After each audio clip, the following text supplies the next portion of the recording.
aujourd'hui, nous venons effectivement valider la deuxième lettre de politique sectorielle. Ce qu'il faut retenir et ce qu'il faut noter et qui me semble être extrêmement important, c'est que nous ne pouvons pas, sans document de planification, mettre en œuvre une bonne politique. Si on ne planifie pas, on fait du pilotage à vue. C'est pourquoi la gestion d'un pays au plan économique et social doit être orientée, doit être planifiée.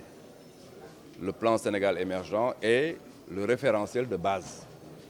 Ce référentiel de base permet bien entendu d'avoir à l'horizon 2035 l'émergence du pays. Mais de manière sectorielle, chaque secteur, et dans le cas de figure la santé, doit avoir son orientation spécifique.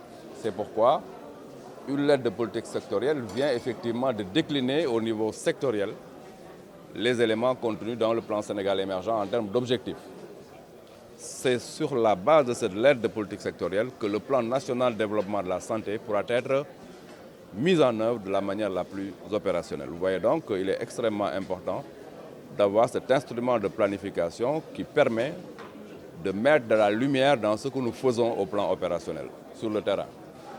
Cette lettre sera validée aujourd'hui de manière très inclusive avec véritablement une séance de partage. Les discussions se feront tout à l'heure et à la suite de ces échanges, les éléments et les axes de la lettre vont être retenus et validés définitivement et guider l'action sur le terrain.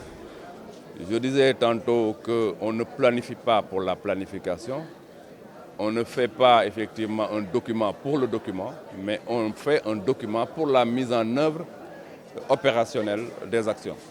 Vous avez suivi la présentation de monsieur le directeur de la planification, de la recherche et des statistiques du ministère de la Santé, qui globalement a tiré effectivement un certain nombre d'axes stratégiques qui tournent autour des infrastructures, autour des ressources humaines, autour du médicament et autour de la gouvernance.